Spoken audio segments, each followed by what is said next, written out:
পতিত ফ্যাসিস্ট হাসিনা সরকারের গুরুত্বপূর্ণ সব মন্ত্রণালয়ের সীমাহীন দুর্নীতি ও লুটপাটের প্রমাণ মুছে ফেলতেই সচিবালয় পরিকল্পিতভাবে আগুন লাগিয়ে পুড়িয়ে দেয়া হয়েছে ৬টি মন্ত্রণালয় ও বিভাগের গুরুত্বপূর্ণ সব নথিপত্র।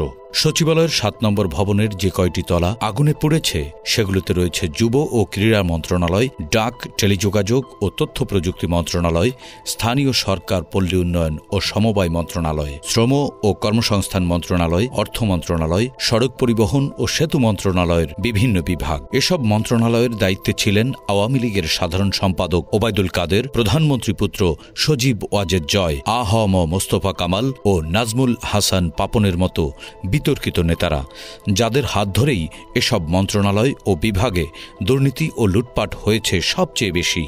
আর এসব অপকর্মের প্রমাণ লোপাট করতেই সচিবালয়ের ঘাপটি মেরে থাকা ফ্যাসিবাদের দোসররা আগুন দিয়ে এসব নথিপত্র পুড়িয়ে দিয়েছে। আর আগুনের ধরন দেখেও এটা স্পষ্ট যে সম্পূর্ণ পরিকল্পিতভাবেই এ আগুন লাগানো হয়েছে।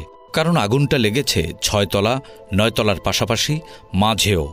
এভাবে বিভিন্ন স্থানে শর্ট সার্কিট থেকে আগুন কখনো লাগে না। এটা পরিকল্পনা মাফিক হতে পারে বলে মন্তব্য করেছেন নৌবাহিনীর senior chief petty officer Aminul Islam. এ সময় আমিনুল ইসলাম সাংবাদিকদের বলেন, যেখানে যেখানে আগুন লেগেছে সব পুড়ে গেছে। আমরা সব এখনও আইডেন্টিফাই করতে পারিনি, তবে করব। তিনি বলেন, শর্ট সার্কিটের আগুন লাগে এক জায়গা থেকে, সব জায়গায় একসঙ্গে ছড়িয়ে পড়ে না। এ আগুন একসঙ্গে বিভিন্ন স্থানে লেগেছে।